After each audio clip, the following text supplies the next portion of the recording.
자, 태종 이방원은 우리가 좀 얘기를 해야 되는데, 요 참 사료 재밌는 거 있네요. 요게 이제 태종실록에 나오는 내용인데, 둘째 형 정종이 다섯째 아들이죠. 태종한테 왕위를 넘겨줄 때, 그 양위할 때 사료가 됩니다. 태상왕이, 여러분들 잘 보세요. 절 보세요. 왕이 죽어야 왕위가 넘어가죠. 그럼 죽는 순간 선왕이어야 돼요. 선왕, 선조가 되는 거예요. 그러니까 그렇죠. 우리 선조님이 되는 거예요. 근데 살아있는 상태에서 이성계는 여기는 둘째 방과한테 왕위를 넘겼잖아요. 살아있는 전 왕을 상왕이라고 그래요. 그래서 이성계는 큰 상왕이다. 그래서 태상왕으로 앉혔지, 말이 태상왕이지 힘이 없어요. 그냥 노인입니다. 노인, 한 맺힌 노인. 자, 그래갖고 여기는 이제 태종이 왕이 되는데, 자, 여기서 우리 태종 왕 되기 전에 개인사를 한번 볼게요. 여러분들, 이 이방원이 무식하기만 했을까요? 똑똑하기도 했을까요? 이 문무를 겸비한 사람이에요. 조선 왕 27명 중에 유일하게 과거에 급제한 사람입니다. 이 조선시대 과거에 대해서 우리가 좀 이해를 해야 되는데, 고려시대는 공무원 시험 과거가 있었는데, 과거 말고도 음서, 가문의 음덕으로 관직에 서용된다고 해서 특채도 많았어요. 그래서 뭐 아버지 잘 만나도 성공하고 본인이 공부 잘해도 성공하고, 이게 고려였다면, 조선시대는 공무원 시험, 과거 시험 아니고서는 관직에 올라갈 수가 없어요. 왜 그랬을까? 그건 무학대사 이성계 정도전에 합의된 결정 때문이었습니다. 자, 이성계가 누굽니까? 함경도 촌놈입니다. 야인이란 소문도 있습니다. 여진족의 후예라는 소문도 있어요. 자, 거기다 정도전은요, 서얼입니다. 서얼. 조상이 첩의 핏줄을 가지고 있는 게 정도전이에요. 무학대사는 평민의 자식인데, 뭐 일설에 의하면 태어났는데 아기가 너무 못생겼다고 아기를 강가에 버렸어요. 부모가. 뭐 그런 부모가 있어. 그러니까 학들이 날라와서 이렇게 날개로 감싸주면서 무학. 그래서 정말 무학대사라는 거예요. 아니, 그러니까 이게 이런 얘기를 들어봤을 때 세 사람 다 출생이 어때요? 로얄 패밀리예요? 그냥 일반 평민이에요? 평민 세 사람이 만든 조선은 우리가 이렇게 단계 밟고 올라왔으니, 앞으로 이 자리에 오르려는 모든 선비들은 능력에 의해서만 여기까지 올라올 수 있다. 집안 백 따위 기대도 하지 마, 이놈들아. 이래서 조선은 능력본위의 사회고 과거 시험을 지향했던 사회다. 이렇게 보시면 돼요. 근데 이성계는 본인 컴플렉스가 떠듬떠듬이잖아요. 글을 잘 모르잖아. 근데 세상에 다섯째 이방원이가 왕 되기 전에 과거에 급제했으니 얼마나 이뻤겠냐고요. 그러니까 이 사람은 무만 강했던 게 아니라 머리도 굉장히 좋았던 사람이다라고 보시면 됩니다. 그런데 방원이 왕위에 오르기 직전에 이성계의 마음은 어땠을까요? 그건 뭐 말로 표현을 못하죠. 아마 자식이지만 너무 미웠겠죠. 왜냐하면 다른 형제를 죽였지 않습니까? 그래서 이성계가 왕이 된 다음에, 실제로 이방원이 왕이 된 다음에 이성계가 자식을 몰아내려는 난을 벌일 뻔도 합니다. 그럼 당시 이방원이 왕이 되는 시절에 이성계의 마음이 어땠는지 한번 사료를 통해서 보도록 하겠습니다. 자, 태상왕, 이제 살아있는데 물러난 왕을 상왕이라고 부르는데요. 큰 상왕이다 이거죠. 이성계가 심히 즐거워하였고 임금이 크게 취해서 여러 번 술잔을 돌리니 이성계는 번번이 마셨으나 취하지 않았는데, 술을 먹어도 취하지가 않는 거예요.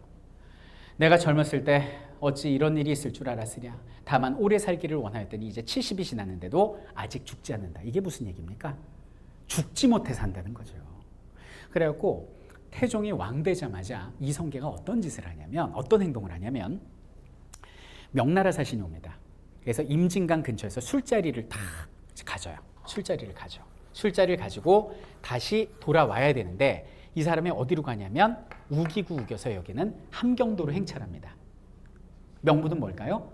여기에 우리 조상님들, 내가 저기 무덤 한번 살핀다고 간 거죠. 근데 이성계 일행이 이렇게 쭉 가니까 여기는 함경도에서 알아서 난이 벌어진 거죠. 알아서. 왜? 우리 억울하게 자식한테 왕위를 빼앗긴 이성계. 왜냐면 이성계는 여기는 함경도 사람들의 영웅이거든요. 우리 태상왕의 원한을 갚자 하면서 난이 벌어진 거예요. 그걸 갖다가 여기는 이방원이 진압을 해버립니다. 그럼 여기는 이성계는 당시 난의 수괴가 되는 거죠. 그럼 어떻게 해야 돼요? 자식이 아버지를 그렇게 할 수는 없겠죠. 그래갖고 이성계가 귀환을 하는데 완전히 어깨에 힘 빠지고 축 처져서 귀환을 합니다. 이때부터 이방원은 더 오버해서 효도를 하기 시작해요. 아버님 괜찮으십니까? 그러니까 이성계는 이때부터 정치적 권력 잃고 시름시름 앓다가 결국 술 마셔도 취하지도 않고 이러고 있다가 결국은 가게 된 거죠. 이게 권력입니다. 부모하고 자식이 서로 견제라는 이것이 권력이다라는 거죠. 자, 이렇게 해서 지금 이제 여기는 정종도 봤고, 자, 태종 얘기를 한번 해보도록 하겠습니다. 자, 일단 태종 이방원 조선의 3대 왕으로서 왕이 됐는데, 자, 이 사람 집권 시기가 이제 18년입니다. 자, 태종의 업적을 한번 보도록 할게요. 자, 첫 번째 나오는 게 따라 볼게요. 육조직계제. 이 태종은 무조건 왕권 강화라고 보시면 됩니다. 자신의 왕권을 강화하려고 모든 것을 바쳤던 사람인데, 육조직계제가 뭐냐면 왕이 있으면 오늘날 이제 국무총리에 해당하는 게 의정부예요. 영의정, 좌의정, 우의정이 여기 다 있습니다. 그리고 오늘날 저 정부는 장관직이 몇 개예요? 한 16개 부처 정도 되는 걸로 알고 있습니다. 뭐 교육부, 국방부, 여성부 뭐 쭉 있지 않습니까? 이땐 장관이 6개예요. 이호예, 병형공, 그래서 6개의 장관직이 있었다고요. 근데 육조직계제가 뭐냐면, 야, 그 6 장관들은 왕인 나한테 직접 보고해. 그리고 내가 너희한테 직접 컨펌할게. 직접 명령할게. 이게 육조 직계제입니다. 그럼 원래 중간에서 그 역할을 해야 되는 의정부는 할 일이 있어요, 없어요? 맡긴 게 중죄인 심의하고 서류 정리를 맡깁니다. 서류 정리, 계약직 미쓰김이에요. 아니 국무총리 무슨 서류 정리를 시켜요? 왜 이렇게? 이거 말이 안 되잖아요. 그럼 여기는 의정부에서 전하, 왜 저희를 낮추십니까? 이 말을 할 수가 있을까요? 못하죠. 왜? 쇠망치를 가져오도록 하여 이렇게 되는 거거든. 그래갖고 아무도 꼼짝을 못했다라는 거예요. 자, 두 번째가 뭐냐? 바로 사병혁파입니다. 이 사병혁파 뭐냐? 아까 왜 방원이가 1차 왕자의 난, 2차 왕자의 난 버리고 그랬었죠. 그 버릴 수 있었던 건 자신들의 사병, 한 40명밖에 안 됐지만 사병이 있었기 때문에 가능하거든요. 근데 이 사병을 자기가 왕이 된 다음에 다른 사람들이 사병을 가지고 있으면 반란이나 쿠데타가 벌어질 수 있잖아요. 그래서 사병을 아예 없애버린 사람이 여기는 태종 이방원이 되고요. 그 다음에 또 유명한 게 바로 외척탄압입니다. 아까도 말씀드렸지만 태종을 왕으로 만들어준 게 누구죠? 민씨입니다. 여기 있는 부인이 자신을 왕으로 만들어줬는데 왕이 되자마자 여기 있는 부인을 배신을 하게 돼요. 왕이 되자마자 권력이 생기니까 이제 후궁들을 들이기 시작하는 거예요. 그럼 민씨는 배신감 느낄 거 아니야. 당신, 내가 그 자리에 앉혀준 게 다야. 또 어디서 새파란 것들을 들여. 막 뭐라 그러는 거죠. 그럼 태종 입장에서는 부인을 어찌할 수가 없잖아. 그래갖고 화풀이를 어디다 하냐면 부인의 남동생이었던 민무구, 민무질. 이 사람들이 전부 다 이방원이 왕 되는데 공을 세운 사람들이거든요. 이 사람들을 다 죽여버립니다. 이 여자가 시기 질투하면 할수록 이 사람들을 다 죽여버려요. 그리고 심지어는 여기 있는 그 자기 아들이 이제 세종이거든요. 세종의, 그러니까 자신한테는 이제 저기죠, 사돈까지를 죽여버려요. 말도 안 되는 거지. 그 왜 그랬을까? 외척들이 농간을 부리면 왕권이 약해진다라는 생각에 이 사람은 이런 행동을 한 것입니다. 그리고 이 사람의 왕권 강화 세 번째가 그 유명한 선위파동인데요. 이 선위파동이라는 건 뭐냐면 살아있을 때 왕위를 물려주는 거를 선위한다, 양위한다 이렇게 얘기를 하는데 이렇게 얘기를 해요. 어느 날 갑자기 폭탄 선언을 합니다. 내가 이제 좀 몸이 피곤하고 하니까 세자한테 왕위를 넘겨주겠다 이렇게 얘기를 해요. 근데 신하들은 뭐라고 그래야 돼? 예의상. 아니되옵니다 전하. 전하께서 하셔야지 아직 세자 저하는 부족하옵니다 이렇게 얘기를 해요. 아닙니다. 내가 넘겨줄게요. 아니되옵니다. 넘겨준다니까. 그러시겠습니까? 이렇게 얘기를 하죠. 그리고 나서 태종 이방원이 딱 명령을 거둬요. 생각해보니까 내가 계속 해야 되겠어. 그리고 어떻게 하느냐. 선위파동했을 때 끝까지 반대했던 사람들은 요직에 앉히고요. 정 그러시다면 이 사람들은 전부 다 죽이거나 유배를 보내요. 이 짓을 서너 번을 계속하는 거예요. 그러니까 신하들이 충성심을 시험을 하는 거죠. 그러니까 신하들이 너무너무 눈치를 보는 거예요. 그래서 나중에 그 자기의 그 셋째 아들이었던 세종을 정말 양위를 하거든요. 그때 신하들이 끝까지 반대를 해요. 이번에도 쉬오잖아요. 아닙니다. 그러니까 이번엔 진짜라니까. 그러면서 아예 세종한테 그냥 지그식 옷을 입혀가지고 그냥 등 떠밀어 갖고 내보냅니다. 그래서 겨우 양위를 한 사람이, 선위를 한 사람이 태종 이방원이 되겠습니다. 자, 그리고 이제 사간원의 독립이라는 건 뭐냐면 이 고려 말에 이제 문화부라는 관청이 있는데 이 안에 이제 언관들이 있습니다. 언관은 뭐냐면 직언을 하는 사람들이죠. 근데 여기는 문화부를 없애버리고 이 언관들이 하는 일은 왕의 잘잘못을 비판하거나 관리들의 잘잘못을 비판하는 사람들이에요. 그러니까 직언을 하는 사람들, 정의로운 사람들인데 이거를 문화부에서 독립시키면서 이름을 사관원이라고 합니다. 그래놓고 사관원 관리들을 딱 불러요.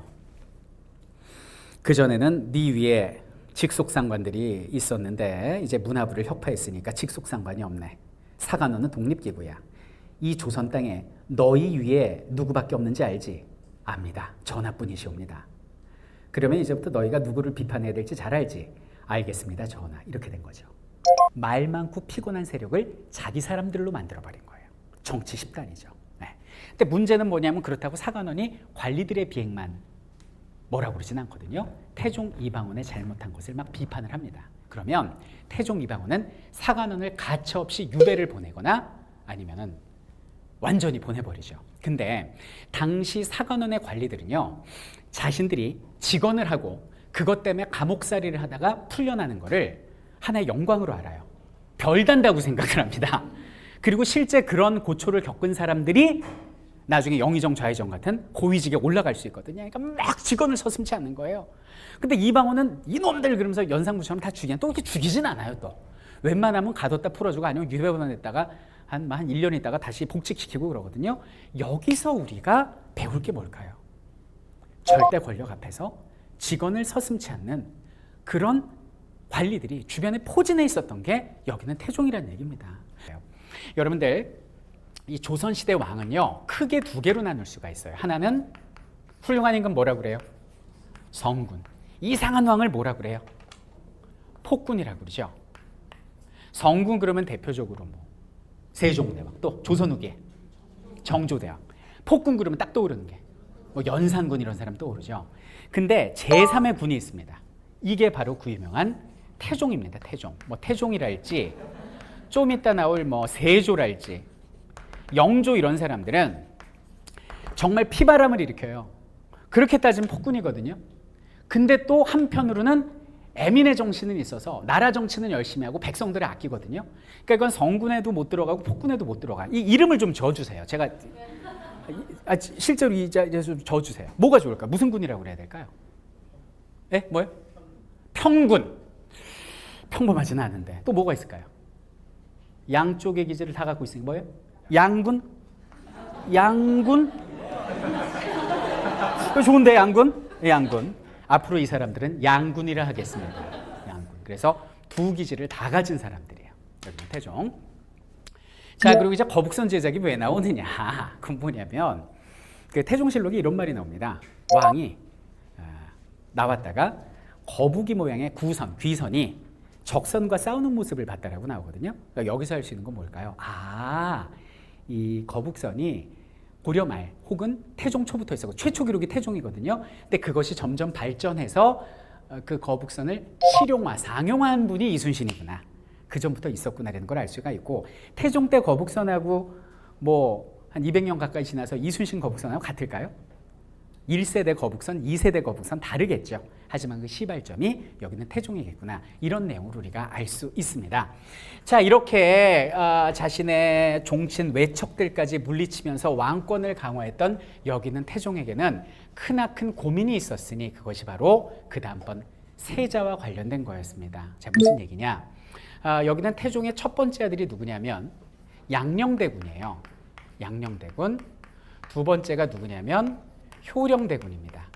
세 번째가 충녕대군이에요. 그리고 성령대군이라고 있는데 넷째는 어릴 때 죽었어요. 가슴에 묻었어요. 그럼 당연히 여기는 양녕대군이 왕이 돼야 되죠. 이 조선은 유교 사회이기 때문에 왕실이건 일반 사대부 가문이건 적장자 우대예요. 적자가 뭘까요? 정실부인의 아들. 여러분들이 잘 모르는 게 있는데 조선시대 때 일부 다처제예요, 일부 일처제예요? 일부 일처제예요. 그럼 그 나머지 여자들은 뭐죠? 첩이에요. 일부 일처제의 처첩제입니다. 그래서 구분을 엄격히 해요. 처가 많은 게 아니라 첩이 많은 겁니다. 왕실도 그렇고 사대부도 그렇고. 그래서 조선시대에 항상 그 가문을 이어가는 건 정실 부인의 적자 그리고 장남, 장자 그래서 합쳐서 적장자라고 그래. 그래서 정실 부인의 큰아들이 항상 그 대를 이어가야 됩니다. 근데 여러 가지 사연에 의해서 실제 그렇지 못한 경우가 많을 뿐이지 적장자 우대입니다. 그럼 당연히 여기는 양녕대군이 왕이 돼야겠죠. 그래서 이 사람이 바로 세자가 된 거예요. 그리고 여기는 태종이 항상 걱정했던 건 여기는 효령하고 충령을 걱정을 하는데 자기가 권력에 눈이 멀어서 형제를 죽이고 왕이 됐죠. 이런 일이 자신의 자식 때도 일어날 것이 너무 두려워서 항상 자식들을 불러 모아놓고 우애를 강조합니다. 그리고 여기는 효령하고 둘째 효령하고 셋째 충령한테는 아예 권력을 안 줘요. 하고 싶은 걸 하라 그래. 야, 너 그냥 뭐 공부할 것도 없고 네 하고 싶은 놀아 그냥 놀아 이렇게 얘기를 합니다. 그래갖고 여기는 효령은 뭐에 미치냐면 불교에 미칩니다. 유교 국가에서 불교에 미쳤다. 세자로서의 자격 멀어진 거죠.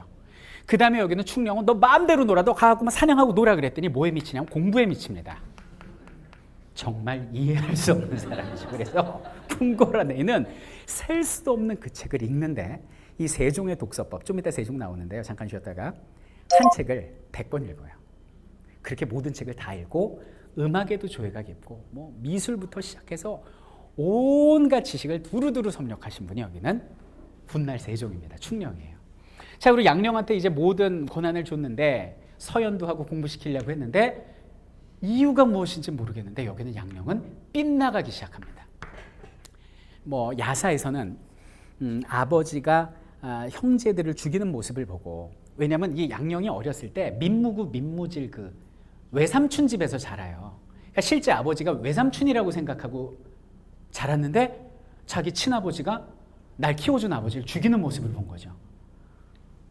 아이씨, 이게 권력이야? 나 왕 안 해. 뭐 이런 심정이 있었다는 설과, 뭐 아버지가 진짜 다음 왕은 얘인데 공부에 미친 우리, 왜냐면 유교적 문치주의 국가니까 충령인데 얘가 첫째였으면 얼마나 좋았을까라는 얘기를 우연히 엿듣고 일부러 비행을 저질렀다는 설이 있는데 그 본인밖에는 없겠죠. 그리고 너무 빗나가요. 빗나가도 막 엉뚱한 짓을 합니다. 뭐 궁궐에 뭐 기생을 들이지 않나, 그게 여의치 않으니까 개구멍으로 맨날 밤마다 나가가지고 나가서 그렇게 여염집 교수들 그리고 또 남의 집에 뭐 첩이랄지 뭐 보이는 대로 막 그리고 놀고 다녀요. 그래갖고 보고가 올라가는데 전하, 세자조하께서 말하라, 차마 말하라 했다. 궁궐 옆에 작은 개구멍이 있는데 그리로 하도 왔다 갔다 하셔 개구멍이 반질반질해졌다옵니다. 뭐 이렇게 된 거예요. 그래갖고 그냥 세자를 잡아다 혼을 내고 난리 쳐도 말을 안 듣는 거예요. 거기다가 이제 어리라는 사건이 터진 거지. 그 어리라고 그 말도 안 되는 그 인근 자기 일족의 첩인데 이 여자를 갖다 자기 여자로 그냥 앉히고 임신까지 시킨 거죠. 그래갖고 맨날 그 집 가서 있는 거죠. 그래갖고 왕이 안 되겠다, 너 정신 차려라 그래갖고 천한 여자 만나지 마 그래갖고 따로 띄워놓습니다. 그러니까 죽는다고 단식 투쟁에 들어가요. 알았어, 내가 그 여자 내가 죽이지 않고 살려줄게 이랬거든요. 그러니까 이제 여기는 여기 양령이 해서는 안 될 짓을 합니다. 아버지한테 편지를 써요. 그러니까 본인이 너무 화가 나가지고 이성을 잃은 거죠. 일필위주로 씁니다. 그 내용 때문에 쫓겨나요. 내용이 뭐냐? 아버지, 요약을 하면 이거죠. 아버지는 왕 되고 나서 온갖 후궁 여자들 다 들이셨지 않습니까? 그런데 왜 내 여성 편력은 문제 삼으십니까? 중국의 황제를 볼까요? 어진 임금도 나라를 말아먹었고 색을 밝히던 황제도 성군으로 평가받고 있습니다. 왜 나의 여성 편력을 문제를 삼습니까? 아버지 본인이나 잘 생각하세요. 이게 이제 요약본이에요. 그걸 보고 태종이 어떻게 됐을까요? 부들부들 이렇게 된 거죠. 야, 얘 안 되겠다, 접어라 이렇게 된 거죠. 그래서 여기는 양령이 세자가 되지 못하고 폐세자가 되고, 효령은 좀 약합니다. 별명이 스마일맨이에요. 실록에 따르면 우리 효령은 무슨 뭐 질문을 하고 말만 하면 빙긋이 웃기만 할 뿐 대답을 안 한다. 이는 스마일맨이고, 이 충령이 세자가 되는 거죠. 충령 제가 아까 말씀드렸잖아요. 공부밖에 안 몰라. 공부에 미친 사람이에요. 너무 어렸을 때부터 공부를 많이 해갖고 눈이 안 보입니다. 그러니까 걱정이 돼가지고 여기는 그 충령대군의 그 저기에 있는 그 사저에 있는 책을 다 몰수를 합니다. 책을 다 뺏어요. 우리나라 가정에선 상상도 할 수 없는 일이죠. 게임기가 아니야, 얘야. 게임기가 아니라 책을 뺏었다고 다. 책을 다 뺐는데 책 한 권이 문지방에 걸려하고 있었던 거예요. 그래갖고 몰래 이러고 있다가 충령이 그 책을 가져다가 이불 속에서 100번을 읽은 거예요. 그래서 한 말이 처음에 읽었을 땐 그 뜻을 몰랐으나 100번을 읽으니 뜻이 통한다라는 말을 하셨던 게 바로 충령이고, 이 공부에 미친 사람이 왕이 됩니다. 재위 기간도 꽤 길었어요. 50이 넘게까지 사시거든요. 그럼 이 사람은 뭐밖에 몰라요? 학문밖에 모르고 일밖에 모르는 일 중독자의 활자 중독자입니다. 그럼 이 사람과 함께 일했던 대신들은 얼마나 피곤했을까요? 조선왕조 500년 동안 가장 피곤했던 시대, 잠시 뒤에 펼쳐집니다.